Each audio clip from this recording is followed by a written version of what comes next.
नमस्ते, आदाब, सत श्री अकाल। मैं हूं CA Sankalp Kanstia. I want exactly 1 hour from you. पूरा का पूरा प्राइसिंग डिसीजन का जितना भी थियोरीज है सबका सब आपका कवर हो जाएगा। मैंने बहुत सारे आप लोगों को एग्जांपल्स में शेयर करने वाला हूं, बहुत डिटेल में पढ़ाऊंगा। Eight the same time quickly अपना सबका सब रिवीजन भी हो जाएगा। तो सीट बेल्ट की पेटी बांध लीजिए। नेक्स्ट 1 आवर प्लीज एंड तक देखना एंड एटलीस्ट 2 या 3 बार देख लेना। मैं आपको गारंटी देता हूं ये चैप्टर अगर 8 से 10 मार्क मिनिमम इसमें से थियोरी आ गया ना, फॉर श्योर आप लोगों को पूरा का पूरा उसमें से मार्क्स मिलेगा। Let's start the session now. Content के लिए आपके पास ऑप्टिमाइज्ड 4 या 5 अगर है, यूज दैट। आपके पास मॉड्यूल है, यूज दैट। या आपके पास और कोई भी नोट्स है, आप उसको यूज कर सकते हो, कोई प्रॉब्लम नहीं है। एट द सेम टाइम मैं डिस्क्रिप्शन बॉक्स में इसका पीडीएफ भी शेयर कर रहा हूं, सो दैट अगर आपके पास और कोई मटेरियल नहीं है, आप ये पीडीएफ डाउनलोड करके देख सकते हैं, कोई टेंशन नहीं है। But watch it out and do like, share, subscribe. Thank you so much. Okay, so chapter number 7 pricing policy आ चुका है एग्जाम में on an average for 10 marks. And May 2019 में तो bumper it was asked for approximately 40 marks. And क्या होता है, कई बार है ना, आजकल न्यू सिलेबस में इंटरनली भी वो लोग 5-5, 8-8 मार्क्स का क्वेश्चंस पूछ लेते हैं। So this chapter can be asked in your examination for approximately 8 to 10 marks. So please इसको अपन लोग बराबर से सुनेंगे and let the revision session begin on that note. तो देखो, बेसिकली आईसीएआई ने इस चैप्टर को, मैं जो भी पढ़ा रहा हूं तुम लोग को आईसीएआई के थॉट प्रोसेस के साथ ही पढ़ा रहा हूं। If you want you can also check out your ICAI module, वहां पे भी आपको सेम चीजें मिलेंगी। सो देयर आर 4 डिवीजन जो आईसीएआई ने किया है। एक है थ्योरी ऑफ प्राइस, सेकंड है प्राइसिंग पॉलिसी, थर्ड है प्राइसिंग मेथड्स एंड फोर्थ है strategic pricing of new products. तो देखो, जब मैं यहां पे प्राइसिंग की बात कर रहा हूं तो इट इज एक्सटर्नल प्राइसिंग।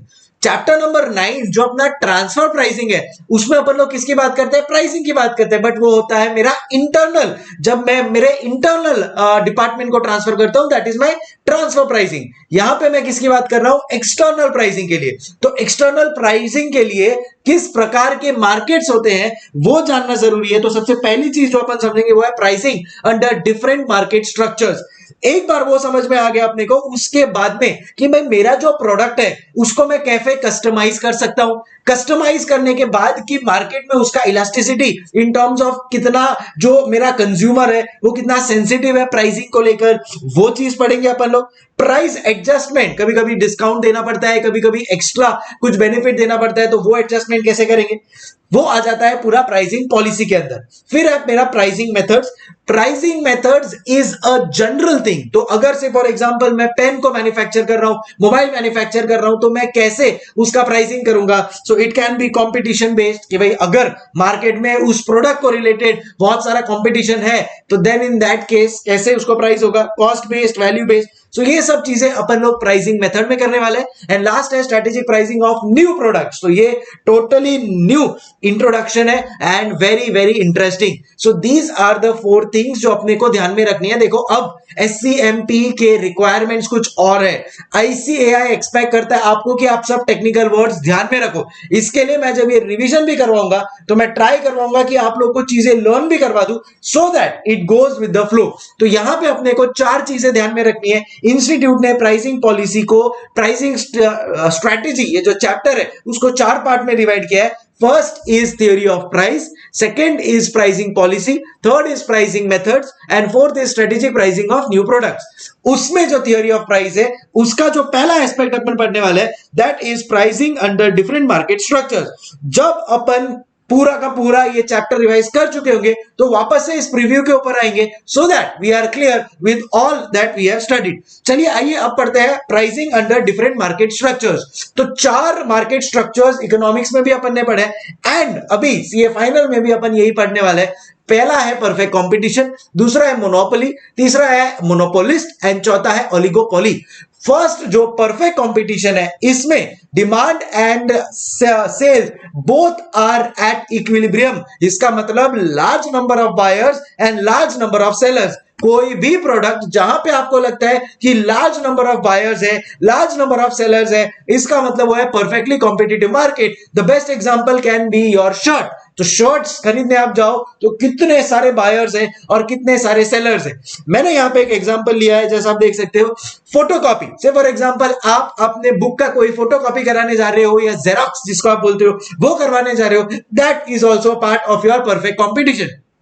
या आप कोई एफएमसीजी प्रोडक्ट, एफएमसीजी का मतलब फास्ट मूविंग कंज्यूमर गुड्स लेने जा रहे हो, that is also a part of your perfect competitive market. जैसे कि आपका सोप हो गया, आपका शैम्पू हो गया, आपका ये वेफर्स हो गया, so all of that will form under the perfectly competitive market, fast moving consumer good.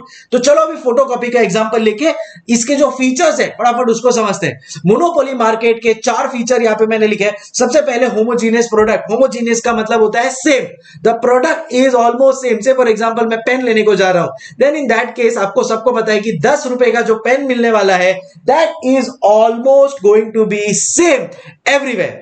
And क्या होता है, परफेक्ट कंपटीशन में आप प्राइस टेकर बन जाते हो। क्यों? क्योंकि डिमांड सप्लाई के बेसिस पे प्राइस ऑटोमेटिकली प्रिवेल करता है मार्केट में। तो आप क्या होते हो, प्राइस टेकर। आप क्या होते हो, प्राइस टेकर। तो होमोजीनियस मार्केट वो एक उसका फीचर है। सेकंड है फ्री एंट्री एंड एग्जिट। यहां पे कोई रिस्ट्रिक्शन नहीं है गवर्नमेंट का, कोई बहुत ज्यादा कैपिटल इंटेंसिव ओरिएंटेड इंडस्ट्रीज नहीं है। आपको मैंने जैसा एग्जांपल लिया, फोटोकॉपी करवाना है या फिर जेरॉक्स करवाना है तो आप आपका खुद का एक स्टेशनरी का शॉप खोलो, एनी टाइम आपको बंद करना है आप एनी टाइम बंद करो, कोई प्रॉब्लम नहीं है। So free entry and exit, homogeneous product, you are a price taker, large number of buyers and sellers। तो आपको यहां पे बहुत ज्यादा कंपटीशन दिखेगा। ऐसा नहीं है कि भाई एक ही जगह पे फोटोकॉपी होता है, अलग अलग दुकान हर चीज के मिलते जाएंगे। ऐसा नहीं है कि एक ही जगह पे शर्ट मिलता है, अलग अलग दुकान मिल जाएंगी आपको।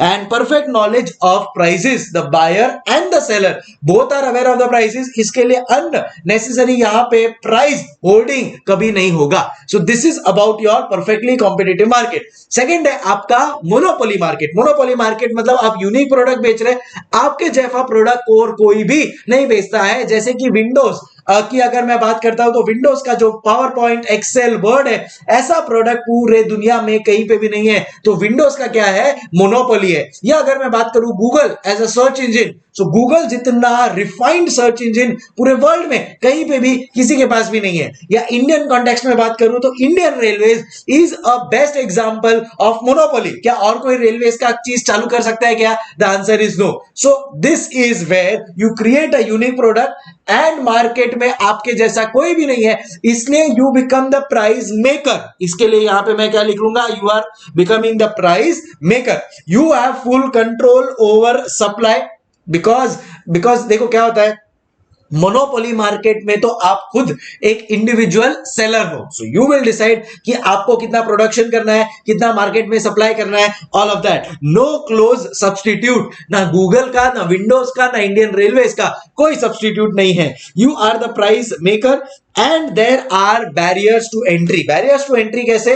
बिकॉज आपका जो प्रोडक्ट है वो इतना यूनिक है कि और उसमें कोई एंट्री ले ही नहीं सकता है, and therefore that way there are barriers to entry. हाँ, अगर माइक्रोसॉफ्ट जैसा या गूगल जैसा और भी लोग प्रोडक्ट बनाने लगे, देन इन दैट केस आपका मोनोपोली खत्म हो सकता है। बट एज ऑफ नाउ आप मोनोपोली क्यों एंजॉय कर रहे हो? बिकॉज आपका यूनिक प्रोडक्ट है एंड और कोई वो सेम चीज नहीं बना पा रहा है। Barriers to entry that way represent करता है। थर्ड है मेरा मोनोपोलिस्टिक कंपटीशन। यहां पे similar but not identical products and there are large number of sellers. यहां के लिए मेरा सबसे बेस्ट एग्जांपल मैंने लिखा है, मैकडॉनल्ड्स ले लो या स्टारबक्स ले लो। तो मैकडॉनल्ड्स में क्या मिलता है, बर्गर मिलता है, फ्रेंच फ्राइज मिलती है। तो वैसा ही मैकडॉनल्ड्स में जैसा बर्गर है या फ्रेंच फ्राइज है वो और बहुत जगह पे मिलता है।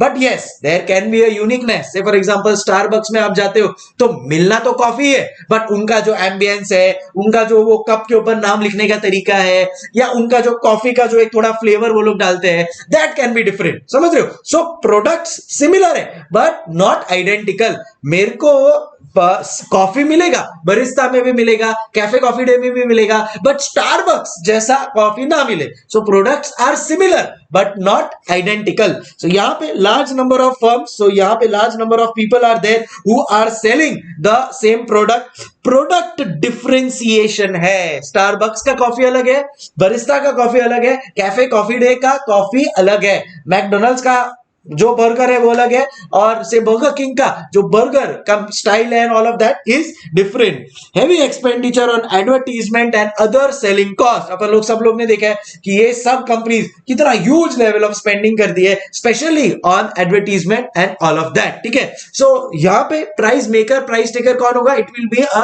कॉम्बिनेशन. ठीक है, अगर आपका प्रोडक्ट आपको लग रहा है कि सिमिलर है बट कुछ एकदम एक्स्ट्रा बेटर टेस्ट है तो you can become a price maker. But कहीं ना कहीं ओवरऑल बहुत ज्यादा डिफरेंस नहीं होता है इनके प्राइसिंग स्ट्रेटेजीज में. एंड फोर्थ है मेरा ओलिगोपोली. ओलिगोपोली में there are few sellers and large number of buyers. The best example is your Coca Cola Pepsi. तो बेवरेज मार्केट में 70% जो शेयर है वो कोका कोला और पेप्सी के पास है. तो 70% शेयर उनके पास है, तो 30% बाकी लोग हैं. तो ओवरऑल जो नंबर ऑफ सेलर्स है वो कम है, बट 2 और 3 dominate the market. Second example है ओला उबर, जिनके पास अगेन मैं बोलूंगा 70-80% मार्केट शेयर है इन टर्म्स ऑफ ओवरऑल जो ट्रांसपोर्टेशन है उसका.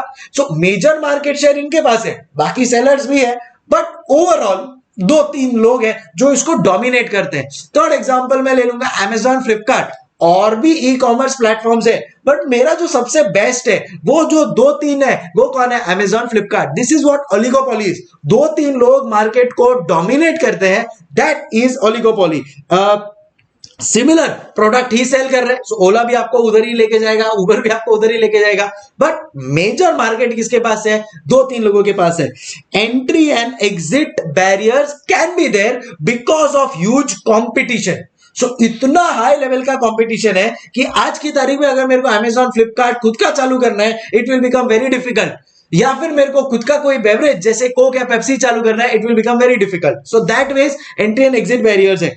इंटरडिपेंडेंस, दोनों एक दूसरे के ऊपर डिपेंडेंट है. आप कभी भी नोट करना, जब भी अगर पेप्सी कोई एड लेकर आएगा ना, उसको काउंटर करने के लिए या सिमिलर एड 100% कोका कोला लेकर आएगा. या जब अमेजॉन अपना बिग बिलियन डॉलर सेल निकालेगा ना, तो डेफिनेटली फ्लिपकार्ट भी उसको काउंटर करने के लिए वैसा ही कुछ करेगा. सो वो लोग क्या है? इंटरडिपेंडेंट है, एक दूसरे का देखकर that is what they are deriving their own strategies.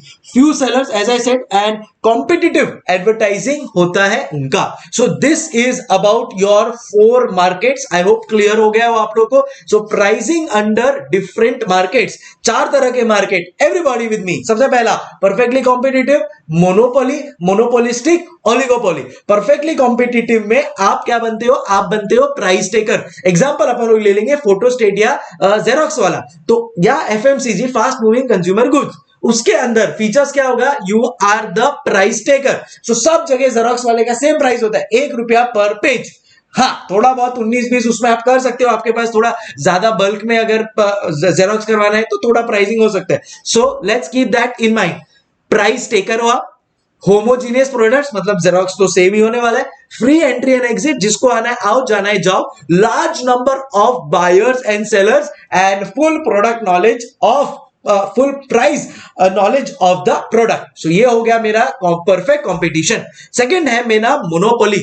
Monopoly में I have a unique product and therefore I am the price maker. Example मेरा Microsoft, Google, Indian Railways. Product is unique, I am the price maker.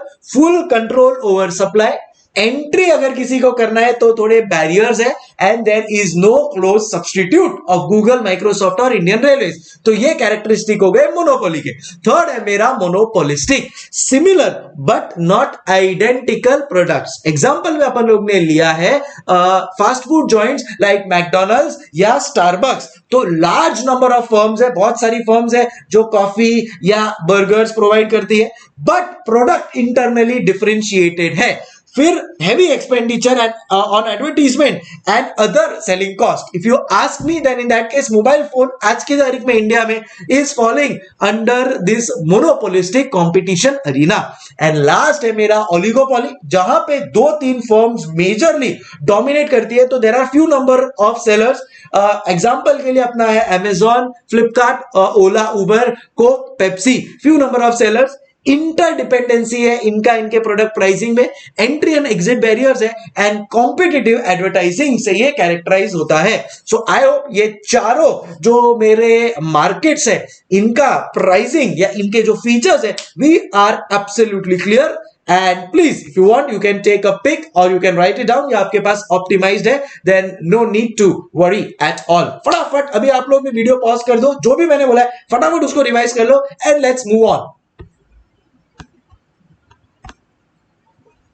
चलो next in line is your principles of product pricing. देखो institute आजकल बड़ा ही नटखट हो गया है. So institute will try to ask you like this, what are the principles of product pricing. मतलब वो क्या करेगा पता है क्या, institute will give you a full practical question pricing policy का, आपको 8-10 मार्क का दे देगा, फिर 3-4 मार्क के लिए आपको पूछेगा what are principles of product pricing.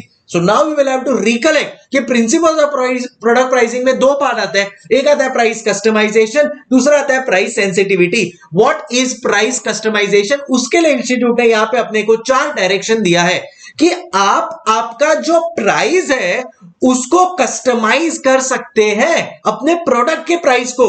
For example मैं आपको देता हूं, अगर आपने पेन ड्राइव या गूगल ड्राइव खरीदा होगा तो उसमें आपने देखा होगा 1.2 views 6 months customization, 1.5 views 9 months, 2 views 12 months, 3 views 14 months, so on and so forth. So what is that? Price customization based on product line, based on product line. So अलग अलग products के वेरिएंट्स के लिए अलग अलग price based on product line.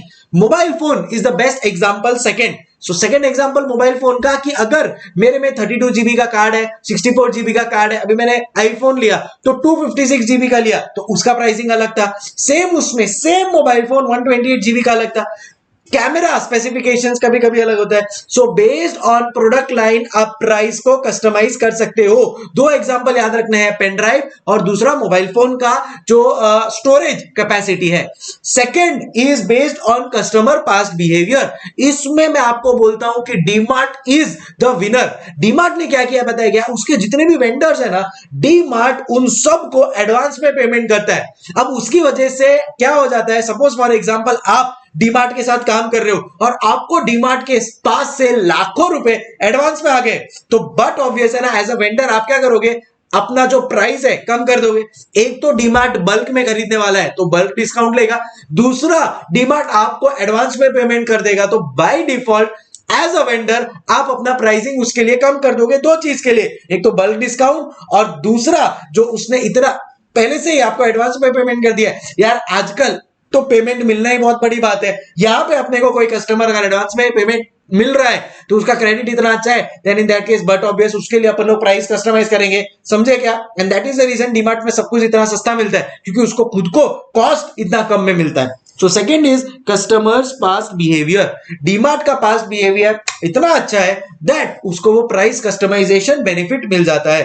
Third is demographics. अपन लोग सब लोग ने देखा होगा कई बार सीनियर सिटीजन के लिए स्पेशली रेलवेज में 60 के ऊपर अगर आप क्रॉस करते हो तो आपको कंसेशन मिलता है. कई जगह पे मिलिट्री पर्सनल जो होते हैं उनको कई बेनिफिट मिलता है. So you will give a price customization कि भाई सीनियर सिटीजन के लिए इतना है, या फिर मिलिट्री से अगर कोई है. हम लोग खुद भी जब कुछ सेल करते हैं पेन ड्राइव या बुक्स या वैसे, तो कोई बोलता है कि सर हम मिलिट्री बैकग्राउंड से, we give them some special benefit, या कोई बोलता है सर हम जम्मू कश्मीर से, यहाँ पे हमारे थोड़े कुछ इश्यूज चल रहे हैं, give us benefit, we give that. So based on demographics. And fourth last है टाइम डिफरेंशियल. ये तो सब लोग यूज करते हैं. मेरा जो करंटली इंटरनेट है, मैंने 12 मंथ का पैकेज लिया है, उसने मुझे बोला कि सर आप 1 मंथ का पैकेज लोगे तो मैं आपको 1000 चार्ज करूंगा, और अगर आप पूरा का 12 मंथ का पैकेज लेते हो तो 750 इंटू 12 के हिसाब से वर्कआउट हो जाएगा, तो 250 पर मंथ आपको बेनिफिट हो जाएगा। मैं बोला यार 25% तो अच्छी बात है, 25% का अगर मेरे को डिस्काउंट मिल रहा है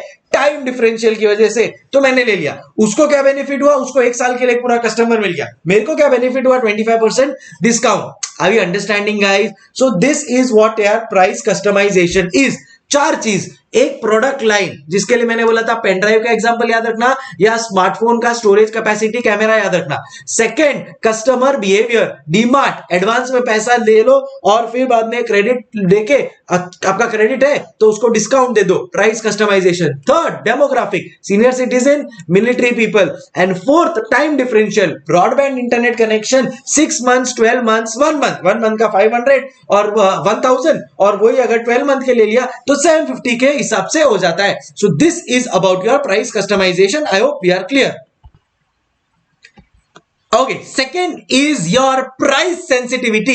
So principles of product pricing का first है price customization, second है price sensitivity. Mr. नागले ने 9 वेरिएंट्स बताए प्राइस सेंसिटिविटी के। इसका मतलब क्या कि अगर मैं प्राइस को बढ़ाऊं तो क्या कस्टमर को फर्क पड़ेगा, क्या उससे मेरा सेल्स बढ़ेगा या कम होगा, या मैं प्राइस को कम करूं तो क्या अगेन कस्टमर वो सोच के मेरा जो प्रोडक्ट है वो ज्यादा सेल होगा कम होगा। सो ऑब्वियसली अगर मैं प्राइस को बढ़ाऊं तो क्या मेरा डिमांड कम हो जाएगा, या मैं प्राइस को कम करूं तो क्या मेरा डिमांड बढ़ जाएगा। इसको कहते हैं प्राइस इलास्टिसिटी या प्राइस सेंसिटिविटी। सो नागले ऑब्जर्व 9 केसेस जहां पे ये इफेक्ट कैसा रहेगा। Let's discuss that. सबसे पहला है मेरा unique value effect. Yes, so unique value effect का मतलब है अगर कोई प्रोडक्ट यूनिक है देन इन दैट केस, उस केस में कोई भी प्राइस सेंसिटिविटी काम नहीं करेगा।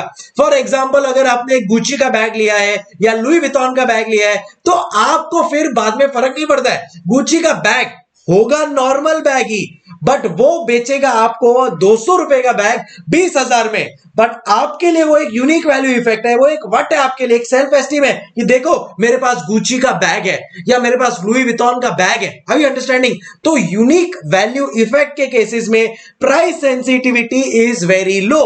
कोई फर्क नहीं पड़ेगा वो 20,000 का 25,000 करो या बढ़ाओ दो, तो भी कोई फर्क नहीं पड़ेगा, because the consumer is getting the unique value effect. Second है मेरा सब्सटीट्यूट अवेयरनेस। अगर सब्सटीट्यूट अवेयरनेस है मेरे प्रोडक्ट को लेकर then in that case price sensitivity will be high, क्योंकि अगर मेरे कस्टमर को पता है कि भाई अपने प्रोडक्ट के अलावा वो कोई और प्रोडक्ट भी ले सकता है, सब्सटीट्यूट कर सकता है, then in that case pricing will play a important role. तो अगर सब्सटीट्यूट अवेयरनेस है तो price sensitivity will be high, जैसा इधर मैंने लिखा है।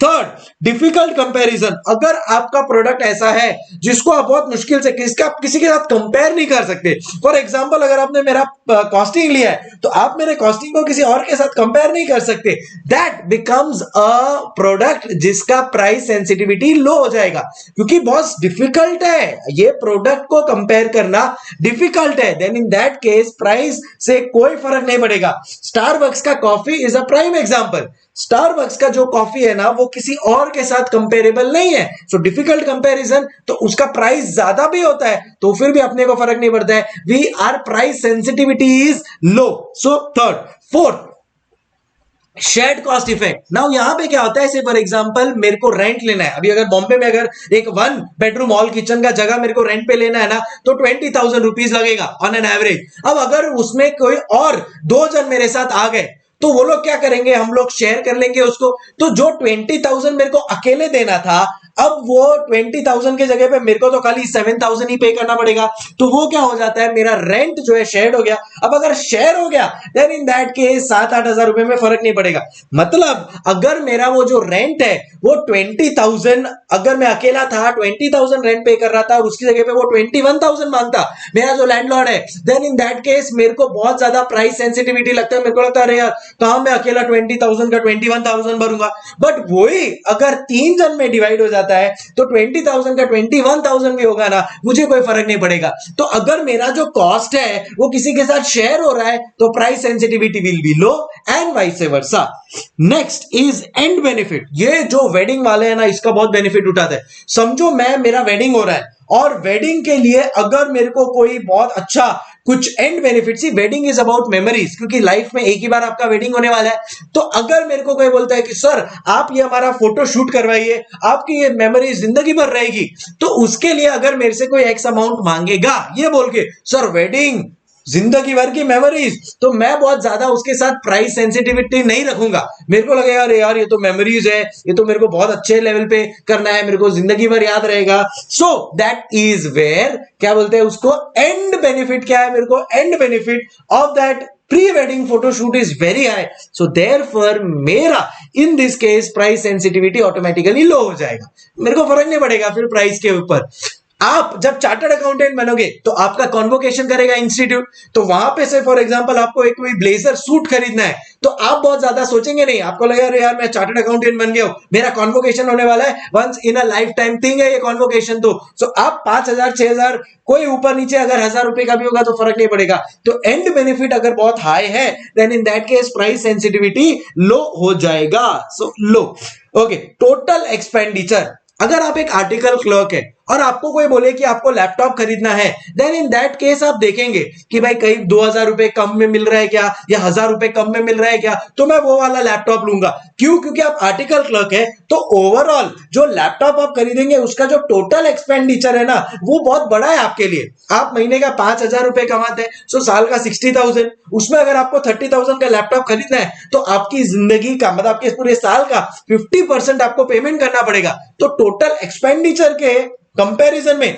मेरा ये जो लैपटॉप है वो बहुत ज्यादा महंगा मेरे को पड़ जाएगा। बट यही अगर मैं एक चार्टर्ड अकाउंटेंट के एंगल से सोचूं तो मेरे लिए अगर मैं साल का फॉर एग्जांपल 20 लाख रुपीस कमा रहा हूं और मुझे 30,000 या 40,000 का लैपटॉप लेना है, तो मेरे लिए कोई बहुत ज्यादा इफेक्ट नहीं पड़ेगा। सो अगर आपका टोटल एक्सपेंडिचर के कंपैरिजन में वो जो आप प्रोडक्ट खरीद रहे हो वो बहुत छोटा अमाउंट है, then in that case price sensitivity will be low. But अगर ऐसा नहीं है तो price sensitivity will be high, and ये मैंने नोट किया है। मैं एक्चुअली जब मेरा आर्टिकलशिप कर रहा था, सीए फाइनल में था मैं, तो मेरे को एक्चुअली लैपटॉप खरीदना था। मैं कम से कम 50 जगह पे गया, 500 रुपया भी कहीं कम मिला ना, मैंने फिर वहां से खरीदा। बट चार्टर्ड अकाउंटेंट बनने के बाद अब मैं कोई बहुत ज्यादा देखता नहीं हूं, एक दो जगह पे देखा, जो अच्छा लगा फीचर वाइज खरीद लिया, बात खत्म। क्यों? क्योंकि मेरा अब जो लैपटॉप खरीदने का टोटल एक्सपेंडिचर में जो मेरा एक पार्ट है that is very less. Next है मेरा संक इन्वेस्टमेंट कॉस्ट। कई बार क्या होता है आप बहुत बड़ी कोई चीज में इन्वेस्टमेंट कर देते हैं, तो उससे कनेक्टेड अगर आपको कोई छोटा मोटा इन्वेस्टमेंट करना है तो आपको फर्क नहीं पड़ता है। फॉर एग्जांपल मैंने जब BMW खरीदा ना, तो उससे मैंने BMW खरीदा से 60 लाख रुपीस का। अब मेरे को एक वही कंपनी ने बोला कि सर आप है ना इसका एक प्लास्टिक कोटिंग करवा लो। वो प्लास्टिक कोटिंग का 60,000 था।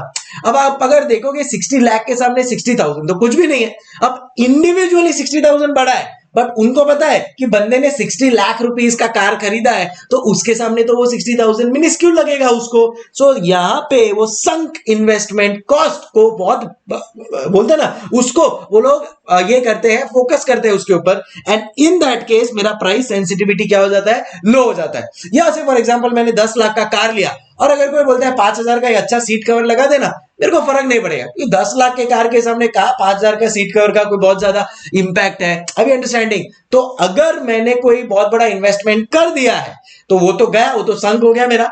उसको मेंटेन करने के लिए अगर मेरे को कोई छोटा मोटा खर्चा करना पड़ रहा है तो उसके लिए मैं बहुत ज्यादा प्राइस सेंसिटिविटी नहीं रखूंगा।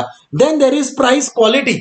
अगर मेरा प्रोडक्ट में बहुत अच्छा क्वालिटी है, for example iPhone for me has very high quality, तो मैं प्राइस उसके बारे में ज्यादा सोचूंगा नहीं, प्राइस सेंसिटिविटी नहीं रखूंगा मैं एप्पल के प्रोडक्ट के लिए। इन्वेंट्री इफेक्ट, अगर मेरे को लग रहा है कि ये वाला जो इन्वेंट्री मैं इसको स्टोर कर सकता हूं बहुत ज्यादा टाइम के लिए, तो मेरे को फिर बाद में उसका प्राइस सेंसिटिविटी लगेगा कि कोई बहुत ज्यादा इंपैक्ट नहीं है। So this is the 9 price sensitivity things जो नैगले ने बताया। तो आपको देखना है कि क्या आपका प्रोडक्ट यूनिक वैल्यू इफेक्ट वाला है। मतलब ऐसा है क्या कि भाई आपका प्रोडक्ट लिया तो गुची, अरमानी या शनेल या फिर लुई विटॉन जैसा उसको फील आएगा। सेकंड, सब्स्टिट्यूट अवेयरनेस, क्या आपके प्रोडक्ट का सब्स्टिट्यूट अवेयरनेस है, then in that case price sensitivity will be very high. Third, difficult comparison, आपका प्रोडक्ट डिफिकल्ट टू कंपेयर है, then in that case price sensitivity low, क्योंकि आपका product जैसा कोई है ही नहीं, वो ले लेगा आपका product. Fourth, shared cost effect, अगर मेरा कॉस्ट शेयर हो रहा है then in that case price sensitivity will be low, अगर शेयर नहीं हो रहा है then the price sensitivity will be high. End benefit, wedding या कॉन्वोकेशन के लिए मेरा एंड बेनिफिट इतना हाई है, मेमोरीज वाला बेनिफिट इतना है कि मेरे को फर्क नहीं पड़ेगा, price sensitivity will be low. Total expenditure, laptop of a article clerk, laptop for a chartered accountant, for a article clerk, वो जो लैपटॉप का कॉस्ट है वो बहुत बड़ा पोर्शन है, वेरएज एक चार्टर्ड अकाउंटेंट के लिए लैपटॉप का कॉस्ट बहुत छोटा पोर्शन है, देन इन दैट केस उस हिसाब से प्राइस सेंसिटिविटी होगा। तो वो आर्टिकल क्लर्क के लिए वो लैपटॉप का price sensitivity high, chartered accountant के लिए प्राइस सेंसिटिविटी लो। तो संक इन्वेस्टमेंट इफेक्ट, कार अगर बड़ा लिया है उसका सीट कवर के लिए आप बहुत ज्यादा सोचोगे नहीं, क्योंकि आपका ऑलरेडी एक इन्वेस्टमेंट हो चुका है, अब उससे मेंटेन करने के लिए कुछ खर्चा करना पड़ रहा है, फर्क नहीं पड़ेगा। देन प्राइस क्वालिटी इफेक्ट, अगर क्वालिटी बहुत अच्छा है तो प्राइस सेंसिटिविटी नहीं रहेगा, वो मेरे को फर्क नहीं पड़ता है, क्वालिटी के लिए आई एम रेडी टू पे। Apple iPhone is an example. And last, inventory effect, कि अगर मैं स्टोर कर सकता हूं तो इन दैट केस प्राइस सेंसिटिविटी मेरा बहुत ज्यादा नहीं रहेगा। So these are the price sensitivity things. So principles of product pricing, दो पार्ट, क्या, price customization and price sensitivity. Price customization में चार पार्ट, एक प्रोडक्ट लाइन, याद आया, मेरा स्मार्टफोन, स्टोरेज कैपेसिटी या फिर कैमरा का मेरा capacity, all of that. So first is product line, second is customer past behaviour, DMart अगर एडवांस में दे रहा है तो उसको डिस्काउंट दे दो। थर्ड, डेमोग्राफी, जैसे यार senior citizen discount, military person discount. Fourth, time differential, जैसे मेरा ब्रॉडबैंड। मेरा अगर प्राइस सेंसिटिविटी का मैं बात करता हूं तो इट हैज 9 इंपैक्ट, एक unique value, difficult to compare, substitution awareness, shared cost, end benefit, सब याद आ रहा है ऑटोमेटिकली, सब एग्जांपल्स है। Total expenditure, sunk investment, price quality effect and inventory effect, समझे गुरु। सो विद दिस ये वाला दोनों पार्ट मेरा हो गया है, आप देख सकते हैं। And we will move on. तो कहानी को आगे बढ़ाते हैं। So pricing under different market हो गया है, प्रिंसिपल्स ऑफ प्रोडक्ट प्राइसिंग हो गया। प्रिंसिपल्स ऑफ प्रोडक्ट प्राइसिंग में दो पार्ट है, price customization and price sensitivity. Next है मेरा प्राइसिंग मेथड। अगर ये बुक है ना तो बुक में मैंने इसको स्लैंड रखा है तो उसके लिए आपको ईज हो जाए। So what I have done is I have prepared my own notes here. So pricing method को 3 पार्ट में डिवाइड किया गया। प्राइसिंग मेथड क्या है कि भाई एक्चुअली प्राइस का कैलकुलेशन कैसे करना है वो यहां पे प्राइसिंग मेथड में आता है। उसको 3 पार्ट में डिवाइड किया है। एक बोला है कंपटीशन बेस्ड, सेकंड बोला है कॉस्ट बेस्ड, थर्ड बोला है वो लोग ने value based. So these are the 3 ways in which अपन लोग अपने प्रोडक्ट का price calculate. Again I am telling you कि यहां पे अपना फोकस है कैलकुलेशंस के ऊपर। इसके पहले अपन लोग ने जो पढ़ा था उसमें अपन लोग बिहेवियरल एस्पेक्ट देख रहे थे एक कंज्यूमर का। तो सबसे पहला कौन सा है, पहला है अपना कंपटीशन बेस्ड। कंपटीशन बेस्ड को 2 पार्ट में डिवाइड किया है। कंपटीशन का मतलब होता है मार्केट में क्या चल रहा है उस हिसाब से अपन प्राइसिंग करेंगे, उसको 2 पार्ट में डिवाइड किया है। एक है गोइंग रेट, दूसरा है सील्ड रेट। गोइंग रेट का मतलब होता है हाईली परफेक्ट कॉम्पिटिटिव मार्केट में जब होमोजीनियस मतलब सिमिलर प्रोडक्ट्स मार्केट में सेल हो रहे हो तो आप प्राइस टेकर बन जाते हो एंड जो आपका मार्केट का प्राइस चल रहा है उसी को आप अडॉप्ट कर लोगे, थोड़ा ज्यादा या थोड़ा सा कम, based on little differentiation that you may have. So अगर मैं सोप्स की बात करूं तो आप मेजरली देखेंगे कि इंडिया में सब सोप्स 15 रुपए से 20 रुपए के अंदर ही मिलता है, अनटिल एंड अनलेस वो डव जैसा कुछ हो। तो Dove soap is for 45 rupees. क्यों? क्योंकि उसमें कुछ एक अलग ही यूनिक फीचर है। बट उसके अलावा जितने भी सोप है of similar size and shape will cost almost same. तो वहां पे क्या चल रहा है, गोइंग रेट कॉन्सेप्ट चल रहा है। तो अगर मेरे को भी अभी अगर कोई नया सोप बना के सेल करना है मार्केट में, देन इन दैट केस मैं भी 15 से 20 रुपए के अंदर बेचूंगा। या अगर एकदम डव जैसा मैंने कुछ बनाया है then in that case 45 to 50 के रेंज में जाएगा। So going rate, keeping price at average level charged by the industry. Highly competitive market में यूज होता है ये। होमोजीनियस प्रोडक्ट्स, एंड यहां पे क्या होता है प्राइस टेकर्स, ठीक है। सेकंड है मेरा सील्ड बिड। आप लोग ने ऑक्शन देखा है, ऑक्शन, सो ऑक्शन में क्या होता है 10,000 रुपए, फिर दूसरा ए ने बोला 10,000 रुपए, बी बोलेगा 15,000 रुपए, सी बोलेगा 20,000 रुपए, ए बोलेगा वापस से 20,000 रुपए। तो आप लोग ने आईपीएल का ऑक्शन देखा होगा, तो वो जो ऑक्शन है ना वो ओपन ऑक्शन होता है, जहां पे आप देख सकते हो कि कौन कितनी बोली लगा रहा है और उस हिसाब से आप आपका ऑक्शन चेंज करके प्राइस सेट कर सकते हो। बट सील्ड बिड प्राइसिंग में क्या होता है कि गवर्नमेंट कॉन्ट्रैक्ट्स निकालता है। फॉर एग्जांपल गवर्नमेंट को एक फ्लाईओवर बनाना है या गवर्नमेंट को रोड बनाना है, अब गवर्नमेंट को लग रहा है यार अपन गवर्नमेंट खुद नहीं बना पाएगा, तो वो क्या बोलता है कि हम टेंडर इनवाइट करते हैं। क्या करते हैं हम लोग, टेंडर इनवाइट करते हैं। तो टेंडर जब वो इनवाइट करता है तो उसमें जिस जिसको भी बिड करना है, जिस जिसको भी बिड करना है, वो अपना बिडिंग एक एनवलप में डाल के गवर्नमेंट को प्रेजेंट कर सकता है। गवर्नमेंट गो थ्रू करेगा कि quality wise, price wise and conditions wise, condition मतलब कितने टाइम के अंदर वो कंप्लीट कर देगा एंड ऑल ऑफ दैट, वो सब में जो सबसे बेस्ट है उसको ये वाला कॉन्ट्रैक्ट मिल जाएगा। तो इसको कहते हैं सील्ड बिड। तो ऑक्शन में एवरीथिंग इज ओपन, ये एंटी ऑक्शन है, मतलब यहां पे जो बिड होता है वो सील्ड होता है, मतलब वो क्लोज्ड होता है। खाली गवर्नमेंट जिसको डिसीजन लेना है उसके पास ही वो सब फीचर्स, जो वो सब पता होता है उसको कि किसने क्या बिड दिया है। अभी अंडरस्टैंडिंग, तो इसको कहते हैं sealed bid. So basically construction या कॉन्ट्रैक्ट वाला जो काम होता है ना उसमें ये यूज होता है। So construction contract business of government based on bidding like a closed auction. अब इसमें आप बहुत ज्यादा हाई प्राइस भी नहीं रख सकते क्योंकि आपका कॉम्पिटिटर कम प्राइस रखेगा तो बिड उसको मिल जाएगा।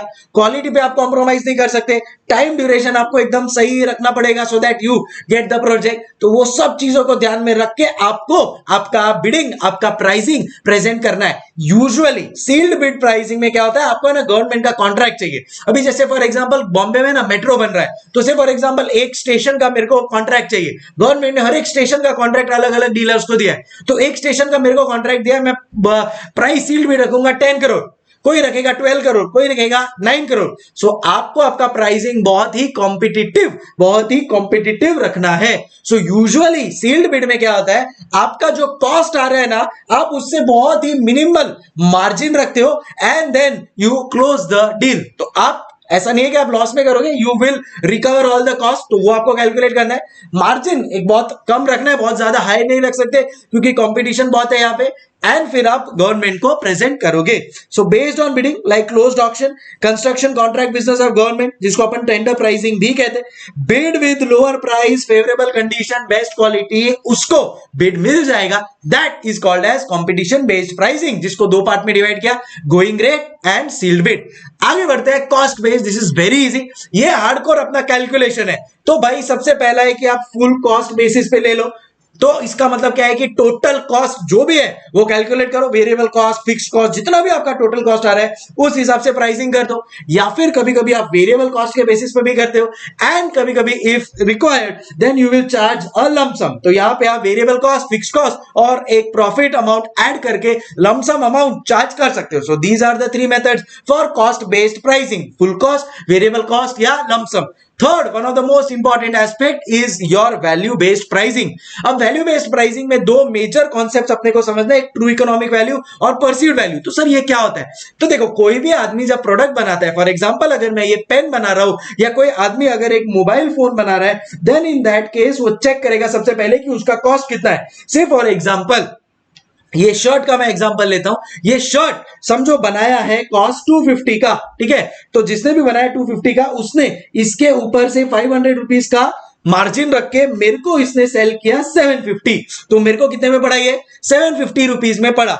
अब मैं क्या बोल रहा हूं आपको कि ये जो शर्ट है ये मैं लास्ट 2 साल से यूज कर रहा हूं, कोई प्रॉब्लम नहीं आया, एकदम स्मूथली चल रहा है। इसका देखो ब्लैक एंड व्हाइट का पैटर्न भी बहुत अच्छा है। यार मेरे को अगर ये शर्ट का 2000 रुपया भी देना पड़ता ना तो मैं आराम से दे देता। तो मेरे लिए एज अ कंज्यूमर इसका परसीव्ड वैल्यू कितना है? ₹2000। So value that a customer understands the product delivers to it. तो मैंने ये खरीदा 750 में है, जिससे खरीदा उसको कॉस्ट 250 में पड़ा है, पर उसने मेरे लिए 750 में मेरे को सेल किया। एंड मेरे लिए उसका परसीव्ड वैल्यू क्या है, 2000 रुपीज, क्योंकि मैंने इसको 2 साल में इतना यूज कर लिया है कि मुझे लग रहा है कि इसका अगर 2000 रुपए भी उसने ले लिया होता तो भी मेरे लिए ये वर्थ होता. सो दैट इज वेयर अगर आपका जो सेलिंग प्राइस है वो कस्टमर के परसीव्ड वैल्यू से कम है, then in that case it is a win win situation. हमेशा याद रखना आपका जो सेलिंग प्राइस है वो कस्टमर के परसीव्ड वैल्यू से कम होना चाहिए. तो क्या होगा, कस्टमर को खुशी होगा. क्यों? क्योंकि कस्टमर का जो वैल्यू फॉर मनी उसको लग रहा है उससे कम में उसने आपसे खरीदा है. So he will again purchase it from you. So value that customer understands the product delivers to it, और price of a product that customer is willing to spend to have that product. मैं कितना willing हूं ये shirt को देने के लिए? Sir आप 2000 रुपीज भी विलिंग हो ये शर्ट के लिए देने के लिए. सो मेरे लिए परसीव वैल्यू कितना है, ₹2000. और इसके भी ऊपर होता है ट्रू इकोनॉमिक वैल्यू. इसने मुझे वैल्यू क्या दिया है मैं आपको बताऊं. एक्चुअली एलन सोली, मनीष मल्होत्रा, ये सब ने भी ऐसे कुछ डिजाइनर प्रोडक्ट्स निकाले और मार्केट में ये डिजाइनर प्रोडक्ट्स मिलते हैं अप्रोक्सीमेटली ₹5000 के. Just an example. तो मेरे को इसका ट्रू, तो मेरे को कोई भी ये शर्ट पहन के हुए देखता है ना तो बोलता है यार ये तो डिजाइनर शर्ट है, तेरे को तो यार ये ₹5000 में खरीदा होगा. बोलता हाँ 5000 में खरीदा है. तो मेरे लिए इसका ट्रू इकोनॉमिक वैल्यू कितना है, इट इज ₹5000. क्यों? क्योंकि मुझे उतना उससे वैल्यू मिल रहा है. आप कोई भी शर्ट ले लो, कोई भी, आप ऐसे फॉर एग्जांपल आप किसी अगर मैं गर्ल्स की बात करूं तो आप अगर कोई सूट लेने जाओ तो आपको वो सलवार सूट मिलेगा 5000 का. अब अगर उसके ऊपर मैं टैग लगा दूं कि मेड बाय मनीष मल्होत्रा तो कहना इसे सेम 5000 का सूट 50000 का बन जाएगा. क्यों? उसका जो वैल्यू है, उसका जो ट्रू इकोनॉमिक वैल्यू है वो आपके लिए बढ़ गया है because of that brand. So true economic value क्या होता है, cost of next best alternative plus value of performance differential.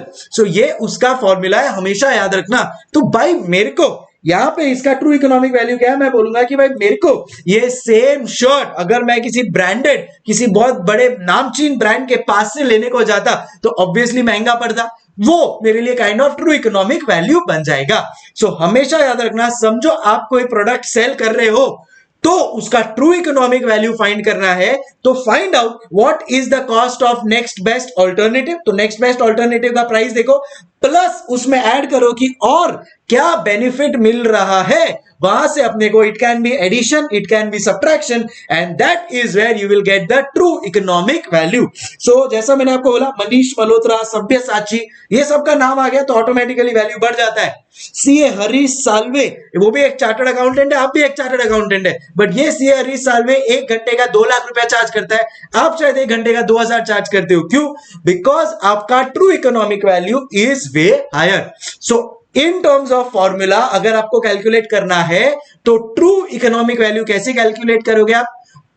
बोलो बोलो. Correct. Value of next best alternative plus value of performance differential.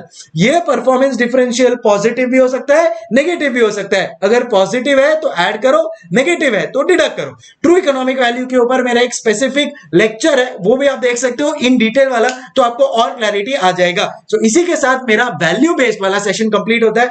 Value based में again I am telling you 4 चीजें पता होनी चाहिए अपने को. एक कॉस्ट, उसके ऊपर मैं प्रॉफिट ऐड करूंगा, selling price, what is the perceived value, value for money जो मैं मेरे कस्टमर को दे रहा हूं, और true economic value that is deriving from that product. So I hope आप लोगों को ये चीजें क्लियर हो गई होगी. सो इसी के साथ मेरा जो प्राइसिंग मेथड है वो मैंने कंप्लीट कर लिया है. सो यहां पे आप देख सकते हो कंपटीशन बेस्ड जिसमें गोइंग रेट है, सील्ड बिड है, करेक्ट. फिर है कॉस्ट बेस्ड जिसमें full cost, variable cost, lump sum है, एंड देन है मेरा value based, true economic value and perceived value. अगर आपको लिखना है, गिविंग यू ऑल 2 मिनट्स, फटाफट इस चीज को आप कॉपी कर लो and we will move on.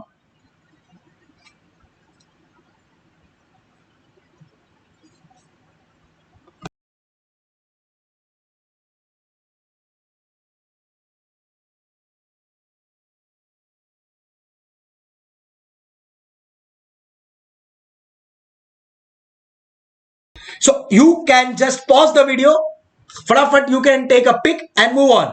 Pause the video, take a pic and move on.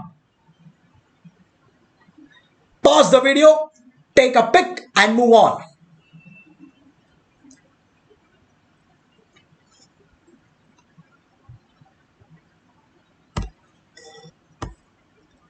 कहानी को आगे बढ़ाते हैं अपन. So now we will move on to the next part जहां पे टाइप्स ऑफ प्राइसिंग है in the period of recession.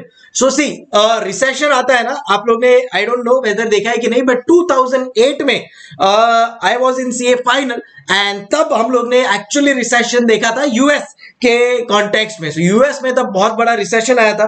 तो रिसेशन में होता क्या है, there is a negative economic growth, मतलब आपका जो रियल इनकम है वो कम हो जाता है and there is wide spread unemployment. So ऐसे सिनारियो में, in such scenarios we call it as recession. क्या रियल इनकम कम, अनएम्प्लॉयमेंट बढ़ जाता है, the economic growth is on the negative side. So pricing in period of recession क्या करना चाहिए आपको, मार्जिनल कॉस्ट के ऊपर बट टोटल कॉस्ट के जस्ट नीचे में सेल करना चाहिए. अब कुछ लोग बोलते हैं कि रिसेशन है तो पूरा आपका बिजनेस ही बंद कर दो. You should never do that. आप मार्जिनल कॉस्ट के जस्ट ऊपर बेचो ना, कौन मना कर रहा है, बट चालू रखो अपना बिजनेस. क्यों? I tell you. Utilization of labour and plant and machinery हो जाता है बिकॉज पड़े अदरवाइज से फॉर एग्जांपल रिसेशन आपका 6 महीने तक चला, 6 महीने आपका प्लांट एंड मशीनरी ऐसे ही पड़ा रहा तो ऑब्वियसली वो खराब हो जाएगा, जंग लग जाएगा उसको. सो उससे बेटर है ना कि वो यूज हो जाए. सो यूज करोगे तो क्या करोगे, आप उसको रन करोगे, रन करके आपको जो भी प्रोडक्ट मिल रहा है sell it at a marginal cost price. Brand name remains intact. अगर आपने अपना दुकान बंद कर दिया देन इन दैट केस ना आपका सेल होने वाला है, ना कुछ मार्केटिंग करोगे, ना कुछ करोगे. बट अगर आपने रिसेशन में भी अपना बिजनेस कंटिन्यू रखा तो ब्रांड नेम रहेगा और फ्यूचर में व्हेन थिंग्स बिकम बेटर तब आपको उसका बेनिफिट मिलेगा. यूज सर्विसेज ऑफ ट्रेन्ड और स्किल लेबरर्स. अभी अगर आप तभी भी अपना बिजनेस थोड़ा थोड़ा चालू रखोगे तो ऑब्वियसली जो आपके स्किल लेबरर्स है जिनको आपने ट्रेनिंग दिया हुआ है वो भी रहेंगे, अदरवाइज आपको ले ऑफ करना पड़ेगा. और अगर कोई स्किल्ड या ट्रेन वर्कर को ले ऑफ कर दिया और अगर उसने कहीं और ज्वाइन कर लिया then it is a big loss to you. So therefore it becomes very important for us कि even in times of recession अपने को अपना बिजनेस कंटिन्यू करना चाहिए. Utilization of plant and machinery हो जाता है, ब्रांड नेम इंटैक्ट रहता है एंड तीसरा मेरा जो स्किल्ड एंड ट्रेन्ड वर्कर्स है वो ऐसे ही रहता है. ब्रांड नेम यूज हो जाता है, utilization of plant and machinery, at the same time मेरा जो services of trained and skilled workers है वो मेरे को मिलते रहता है. एंड देयर आर 4 एस्पेक्ट्स जहां पे इंस्टीट्यूट बोलता है कि अगर आपको मार्जिनल कॉस्ट के पीछे भी बेचना पड़े तो बेच देना. सबसे पहला केस है if the material is of perishable nature, जैसे फ्रूट्स एंड वेजिटेबल्स. अगर आप रात को कभी फ्रूट एंड वेजिटेबल लेने को जाना तो आपको वो शायद उसके कॉस्ट मार्जिनल कॉस्ट के बिलो पे भी बेच देगा क्योंकि अदरवाइज उसका तो सड़ के वेस्ट ही हो जाएगा, तो उसको तो उसका जीरो वैल्यू मिलेगा. उससे अच्छा उसको लगता है कि यार जो मार्जिनल कॉस्ट से भी नीचे भी अगर मेरे को बेचना पड़ा तो मैं बेच लूंगा, कोई प्रॉब्लम नहीं है. सो in case of perishable nature of the product you can also sell it at below marginal cost. दूसरा, to popularize a product, जो जियो ने किया था, एवरीथिंग इनिशियली सब कुछ क्या रखा था एकदम फ्री. सो उसने मार्जिनल कॉस्ट भी अपना रिकवर नहीं किया था, उसके भी कम में बेच दिया. अगर आपके पास बहुत ज्यादा अक्यूमुलेटेड स्टॉक हो, स्पेशली ये फैशन इंडस्ट्री या क्लोथिंग इंडस्ट्री में होता है, अगर आपको लग रहा है कि आपके क्लोथिंग इंडस्ट्री का फैशन चेंज होने वाला है देन इन दैट केस आप क्या कर दोगे, there is a very high probability कि आप उसको मार्जिनल कॉस्ट के बिलो भी बेच दोगे बिकॉज अदरवाइज वो बिकेगा ही नहीं because the fashion is going to change. And to complement some other product, say for example iPhone 12 आ रहा है तो अब ऑब्वियसली एप्पल चाहता है कि आईफोन 12 ही वो प्रोड्यूस करके बेचेगा, बट उसके पास आईफोन 11 कुछ बच गया है तो वो क्या करेगा, आईफोन 11 को एकदम कम प्राइस पे सेल कर देगा. इनफैक्ट ये हुआ भी था, आईफोन 12 जब लॉन्च हुआ ना तो आईफोन 11 का price was almost reduce from 60,000 to 35 to 40,000. तो क्यों इतना प्राइस रिड्यूस किया, जो भी है उसको कम प्राइस में बेच दो और बात खत्म करो. अभी understanding? So these are the 4 reasons और द 4 सिचुएशंस जब आप आपके मार्जिनल कॉस्ट से कम में बेचते हैं. कब? When materials are of perishable nature, to popularize a product जैसे जियो ने किया, अक्यूमुलेटेड स्टॉक्स बढ़ाओ, changing fashion industry, clothing industry, या फिर आपको कॉम्प्लीमेंट करना हो कोई और प्रोडक्ट को, देन इन दैट केस आपको क्या करोगे, आपके मार्जिनल कॉस्ट से भी कम में बेच सकते हो. ये 4 सिचुएशन में. Everybody with repeat with me. Material are of perishable nature, fruits vegetables वाला केस हो, जियो to popularize a new product, changing fashion technology, accumulated stocks हो उसको आपको निकालना हो, या to complement some other product. So iPhone 11 and 12. I hope we are clear. Next आ जाता है प्राइसिंग मेथड के ऊपर. इसके ऊपर मैं आता हूं 2 मिनट में, उसके पहले यहां पे आ जाओ strategic pricing of new products. अब यहां पे तीन तरह के प्रोडक्ट हो सकते हैं, या तो रेवोल्यूशनरी या एवोल्यूशनरी या मी टू। इसके लिए सबसे बेस्ट मैंने क्या किया, मैंने मोबाइल फोन का एग्जांपल लिया है। अपन सबको पता है कि iPhone was the first mover in the smartphone technology. So iPhone क्या है, एक रेवोल्यूशनरी प्रोडक्ट था, उसने स्मार्टफोन, टच और वो सब का सिस्टम इंट्रोड्यूस किया। So a totally new product can create its own value, तो वो रेवोल्यूशनरी हुआ। In such revolutionary cases, you are the price maker and you can actually charge a premium pricing. You can actually charge a premium pricing. Second cases होता है evolutionary product का। Evolutionary product में Samsung, तो Samsung ने देखा कि भाई चलो टच फोन आ गया है, अब ये टच फोन को कैसे और थोड़ा बेटर कर सकता है, वो इवोल्यूशन लेकर आया Samsung. So upgraded version of existing product with few additional characteristics. So say for example 10 megapixel लेकर आया हमारा आईफोन, तो इवोल्यूशनरी प्रोडक्ट जो सैमसंग है उसने टेल के जगह पे 16 मेगापिक्सल वाला एक अपग्रेडेड वर्जन लेकर आया। In such cases what you can do is, जो प्राइस ऑलरेडी एग्जिस्ट कर रहा है उसके ऊपर या तो आप कुछ प्रीमियम चार्ज कर दो या एज इट इज उतना ही प्राइस चार्ज कर सकते हो। सो ये होता है इवोल्यूशनरी प्रोडक्ट। और एक होता है मी टू, जैसे अपना माइक्रोमैक्स है या ये जो कार्बन मोबाइल आता है, लावा मोबाइल आता है, ये सब ये क्या है, copied cheaper version of evolutionary product. So ये जो चाइना मोबाइल है ये सब क्या है, ये सब मेरे मी टू प्रोडक्ट्स हैं। तो strategic pricing of new products में याद रखना तीन तरह का आपको सिचुएशन आएगा। क्या आपका प्रोडक्ट रेवोल्यूशनरी है, जैसे iPhone has its own value, totally new product, then in that case boss be a price maker, charge a premium skimming pricing for it. अगर आपका प्रोडक्ट इवोल्यूशनरी है जैसे Samsung which is upgraded version of the existing product with existing characteristics। तीसरा है me too product which is a cheaper version, और ये cheaper version का जो प्राइसिंग है वो भी चीप होता है, वो भी वेरी वेरी लेस होता है। So I hope you are clear. तो अगर एग्जामिनर आपको पूछता है कि how should be the strategic pricing of the new products, तो revolutionary, evolutionary, me too, iPhone, Samsung and Karbonn mobile का आप एग्जांपल दे सकते हो विदाउट एनी इश्यूज। कई बार वो आपको क्या करेगा, इंस्टीट्यूट ही आपको तीन सिचुएशन देगा और आपको वो तीन सिचुएशन में से आइडेंटिफाई करने को बोलेगा कौन सा रेवोल्यूशनरी, एवोल्यूशनरी या मी टू। ऐसा वो क्वेश्चन पूछ चुका है, तो ध्यान रखना आपको ये फीचर्स के बेसिस पे आपने को उसका जवाब देना है। आगे बढ़ते हैं, कहानी को आगे बढ़ाते हैं। नेक्स्ट है मेरा प्राइसिंग मेथड। प्राइसिंग मेथड में दो पार्ट होता है, या तो हो सकता है वो स्कीमिंग प्राइसिंग या हो सकता है वो पेनिट्रेशन प्राइसिंग।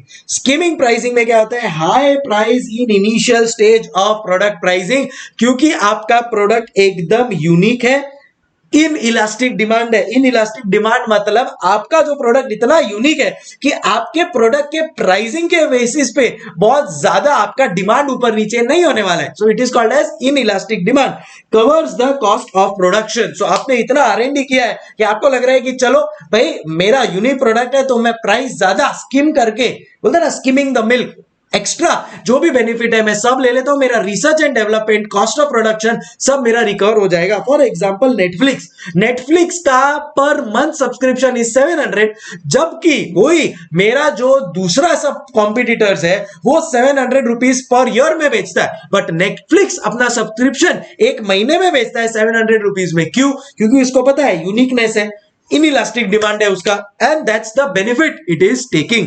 दूसरा मेरा आता है पेनिट्रेशन प्राइसिंग। पेनिट्रेशन प्राइसिंग मतलब लो pricing for penetrating mass markets early. Obviously यहां पे मेरा सोनी लिव, ऑल्ट बालाजी, मतलब नेटफ्लिक्स के जो कॉम्पिटिटर्स है वो यहां पे आ जाते हैं। जियो तो ऑब्वियसली एकदम प्राइम एग्जांपल है। यहां पे इलास्टिक डिमांड है। जियो को पता था कि अगर उसने अपना प्राइस कम किया then in that case obviously उसके जो सब्सक्राइबर्स बेस है, उसके जो कस्टमर बेस है वो बहुत ज्यादा बढ़ जाएंगे। तो प्राइस कम करके अगर मेरा कस्टमर बढ़ रहा है इसका मतलब इलास्टिक डिमांड है, penetration pricing will work there.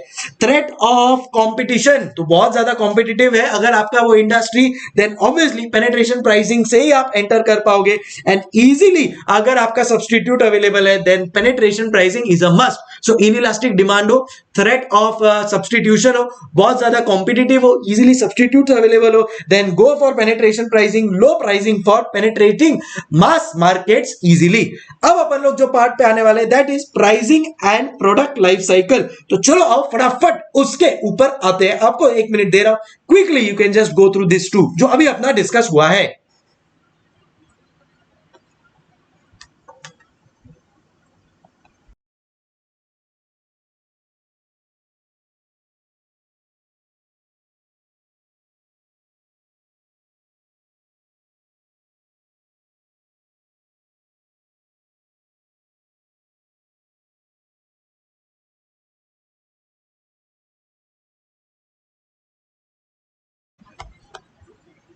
Okay, next है pricing and product life cycle का कॉम्बिनेशन। तो अलग अलग प्रोडक्ट लाइफ साइकिल के बेसिस पे क्या आपको प्राइसिंग करना पड़ेगा। अपन सबको पता है कि 4 प्रोडक्ट लाइफ साइकिल होता है, introduction stage, growth stage, maturity stage, decline stage. तो अगर इंट्रोडक्शन स्टेज में आपने स्किमिंग पॉलिसी यूज किया है, देन इन दैट केस आपका स्ट्रेटेजी क्या होना चाहिए कि आप हाई प्राइसेस इनिशियली ले लोगे, सो दैट हाई प्राइसेस हो गया तो आपका जो कॉस्ट ऑफ प्रोडक्शन है, रिसर्च एंड डेवलपमेंट कॉस्ट है, वो सब आपका रिकवर हो जाएगा।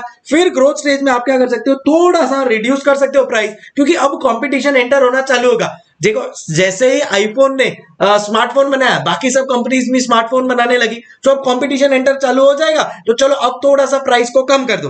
फिर बाद में मैच्योरिटी स्टेज में अगर आप आ गए हो, then in that case competitors इतना प्राइस चार्ज करो, और डिक्लाइन स्टेज में थोड़ा प्राइस कम कर दो तो भी चलेगा। वेयर एज अगर आपकी कंपनी ने पेनिट्रेशन प्राइसिंग से मार्केट में एंटर किया है, तो अब आपके पास बहुत सारे कस्टमर आ गए, क्योंकि आपने हाई शेयर लेने के लिए ही आपने अपना पेनिट्रेशन मार्केट प्राइसिंग यूज किया था। ग्रोथ स्टेज में आप क्या करोगे, आप थोड़ा सा अपने प्राइस को इंक्रीज कर दोगे। मैच्योरिटी स्टेज में आप अपने जो ग्रोथ स्टेज में जो प्राइस इंक्रीज किया था उसको आप रिटेन करोगे, एंड लास्ट में अगर डिक्लाइन स्टेज पे आता है, then in that case you can play with the pricing based on how your competitors are pricing the product. So this is what is your pricing and product life cycle. अलग life cycle के stages पे this is the pricing strategy that probably you can use. Quickly just watch it out.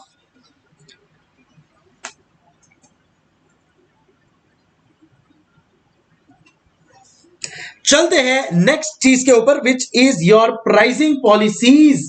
देखिए एक second, या this is your pricing price adjustment policy, and यहां पे है आपका pricing of services. So price adjustment policy में एक होता है डिस्ट्रीब्यूटर्स डिस्काउंट। सो अगर कोई डिस्ट्रीब्यूटर है मेरा बहुत बड़ा, then in that case for example Bajaj scooters जब होता था, या फिर अभी भी पल्सर और ये सब जो स्कूटर्स होते हैं, देन इन दैट केस उनके ऊपर एक डिस्ट्रीब्यूटरशिप दे दिया जाता है। तो ये जो डिस्ट्रीब्यूटर है ना, इसके पास स्पेशल ऑफर्स रहता है as regards the discount, quantity discount. अगर आप कोई भी चीज बल्क में परचेस कर रहे हैं, then in that case pricing can be changed based on the quantity discount. So size of order यहां पे मैटर करेगा। कैश डिस्काउंट, अगर आपने प्रॉम्प्ट पेमेंट कर दिया है, देन इन दैट केस देखो क्या होगा पता है क्या, आपका जो बैड डेब्ट है वो रिड्यूस हो जाएगा, क्योंकि आपके पास पेमेंट कैश में आ गए, तो आप अपना प्राइसिंग कम कर सकते हो। डिस्ट्रीब्यूटर को थोड़ा डिस्काउंट दे सकते हो, क्योंकि वो बल्क में लेता है। क्वांटिटी में अगर किसी ने लिया है उसको अभी आप डिस्काउंट दे सकते हो, कोई प्रॉब्लम नहीं है। प्राइस डिस्क्रिमिनेशन, ये अपना वो वाला पॉइंट है इनिशियली जो अपन ने पढ़ा था कि प्रोडक्ट लाइन के बेसिस पे या फिर डेमोग्राफिक्स के बेसिस पे आप अपना प्रोडक्ट का जो प्राइसिंग है वो वेरी कर सकते हो, या फिर टाइम लाइन के ऊपर जैसे 6 मंथ्स 12 मंथ्स। एंड लास्ट है मेरा ज्योग्राफिक प्राइसिंग।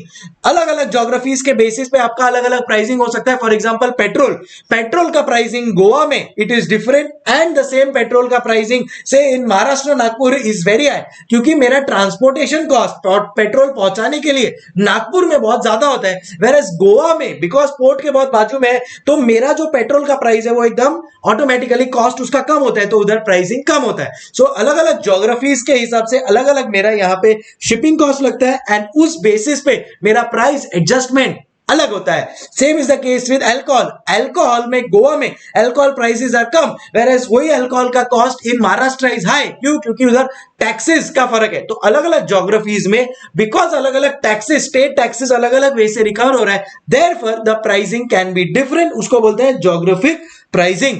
कई बार ये जो बड़ी बड़ी कंपनीज है जैसे रीबॉक, एडिडास, स्पाइकर, ये सब क्या करते हैं, अलग अलग ज्योग्राफीज के हिसाब से अपना सेल निकालते हैं। सो say for example I am staying in Mumbai and my cousin is staying in Chennai, तो मैंने कई बार नोट किया है कि चेन्नई में वो सेल होता है सेम प्रोडक्ट का, बट सेम प्रोडक्ट मुंबई में it is at a same price. So geographic pricing, geographic sale and discount भी कंपनीज ऑफर करती है। So these are your price adjustment policies, जिसमें आता है आपका distributor discount, quantity discount, cash discount, price discrimination and geographic pricing.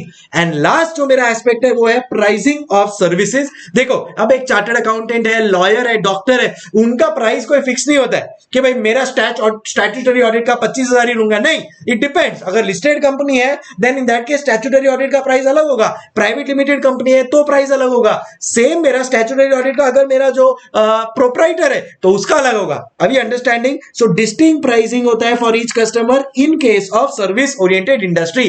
Plus बहुत सारी intangible cost लगते हैं आपके। See your brain is intangible cost, बराबर है। सो वहां पे pricing in service sector is absolutely based on your client to client. Regulation in price होता है कई बार। सो कई बार गवर्नमेंट बोलता है कि नहीं, आपको ये सर्विसेज का आपको ज्यादा प्राइस नहीं करना है। फॉर एग्जांपल इलेक्ट्रिसिटी, अगर आपका इलेक्ट्रिसिटी ओरिएंटेड आप सर्विस प्रोवाइड कर रहे हो तो you can not charge, you can not exceed a particular price. या से फॉर एग्जांपल मेडिकल रिलेटेड कुछ है तो कई बार गवर्नमेंट कैप कर देता है वो pricing. So in case of service oriented industries it is again varying based on regulation put by the government. So इसी के साथ अपना पूरा का पूरा यहां पे प्राइसिंग पॉलिसी का जो थियोरी है वो पूरी तरह से कवर हो गया। I hope we are absolutely clear and आप लोगों को समझ में आ गया होगा।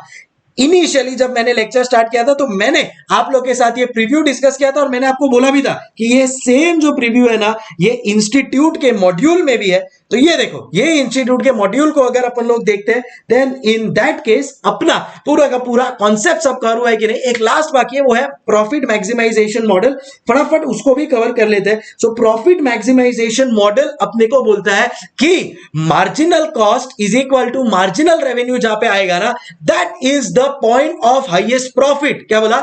Marginal cost, when the marginal cost equal to marginal revenue that is the point of highest profit. So आपको अगर कोई क्वेश्चन आता है in basis of profit maximization model तो हमेशा अपने को याद रखना है कि सबसे पहला अपना फोकस किसके ऊपर रहेगा? Marginal revenue is equal to marginal cost. तो ये कॉन्सेप्ट से आप स्टार्ट करोगे। अब यहां पे इंस्टीट्यूट ने खुद ने बोला है कि use the formula P is equal to A minus B Q. क्या बोला है?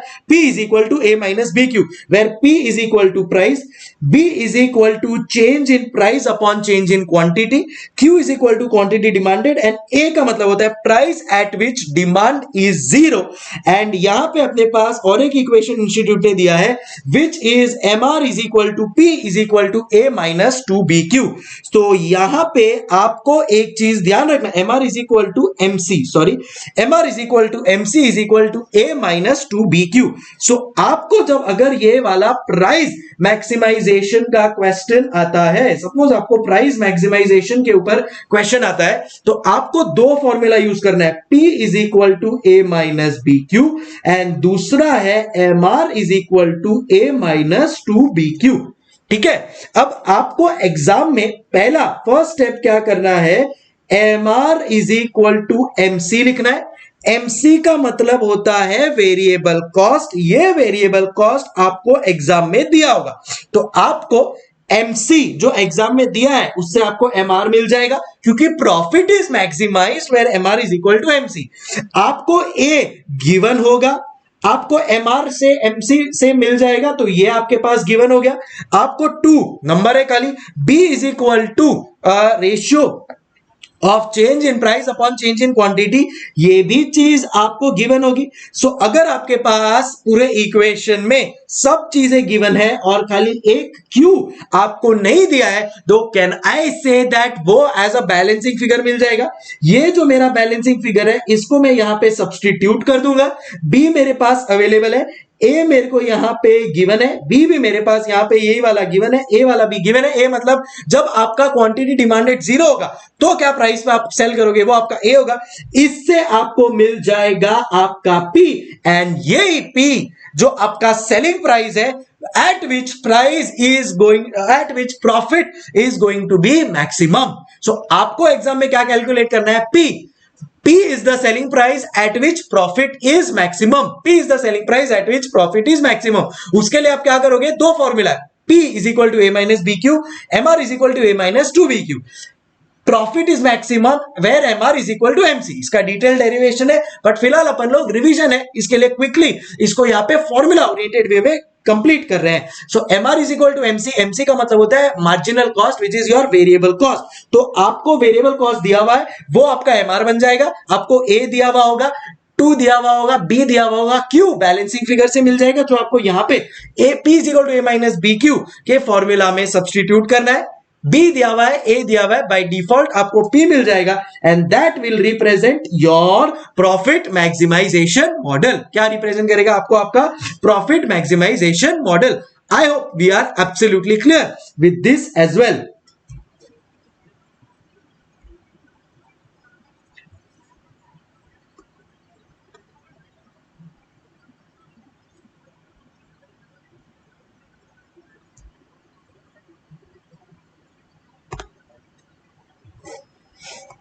चलो, with this we complete full theory of your pricing policy. कैसा आप लोगों को सेशन लगा जरूर बताइएगा. ये मेरे को आपकी तरफ से एक पॉजिटिव कमेंट्स के तौर पे चाहिए, so that I am motivated to make them more and more.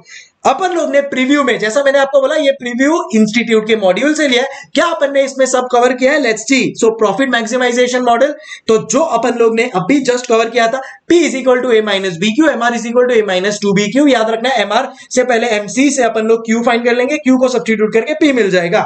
Second था अपने pricing under different market structures. अपने डिफरेंट मार्केट स्ट्रक्चर्स थे perfectly competitive market, monopoly, monopolistic and oligo market, oligopoly. बहुत सारे मैंने आपको यहाँ पे एग्जांपल्स दिए, उसके through we were absolutely clear with it. फिर प्रिंसिपल्स ऑफ प्रोडक्ट प्राइसिंग, इसमें प्रोडक्ट सेंसिटिविटी है, प्राइस कस्टमाइजेशन है. प्राइस कस्टमाइजेशन में था प्रोडक्ट लाइन जिसके बेसिस पे अपन लोग ने स्मार्टफोन और वो सबको डिवाइड किया था.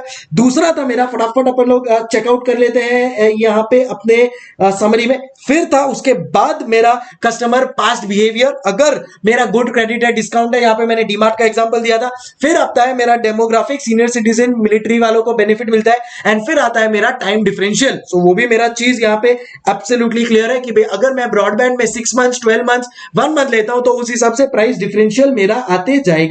देन मेरा था प्राइस सेंसिटिविटी. नैगले ने अपने को बताया था, यहां पे मेरे 9 पार्ट्स में अपन लोग ने उसको डिवाइड किया था. सो मेरा जो एक था unique benefit, unique value effect, जिसमें मेरा प्राइस सेंसिटिविटी कम होगा. सब्स्टिट्यूट अवेयरनेस इफेक्ट, अगर वो हुआ तो मेरा प्राइस सेंसिटिविटी बड़ा होगा. फिर है difficult comparison, shared cost, end benefit, total expenditure, sunk investment, price quality, inventory benefit. ये सब का मैंने एग्जांपल के साथ किया था, आप रिव्यू कर सकते हो and you will get all the answers. आप वापस से देख सकते हो उसको, वीडियो को, कोई प्रॉब्लम नहीं है. फिर बाद में नेक्स्ट मैंने प्राइस एडजस्टमेंट पॉलिसीज, जो अभी अपन लोग ने बहुत रिसेंटली है, क्या कैश डिस्काउंट, डिस्ट्रीब्यूशन डिस्काउंट, वो वाला सिनेरियो. फिर कंपटीशन बेस्ड, इसमें गोइंग रेट था मेरा और सील्ड बिट था. फिर कॉस्ट बेस्ड, इसमें मेरा fixed cost, variable cost and lump sum वाला सीन था. फिर वैल्यू बेस्ड, इसमें true economic value, perceived value था. फिर pricing in periods of recession, तो यहां रिसेशन में भी मेरे को कंटिन्यू रखना है ताकि प्लांट एंड मशीनरी बेनिफिट हो जाए, स्किल्ड लेबरर्स रह जाए और मेरा ब्रांड नेम इंटैक्ट रहे.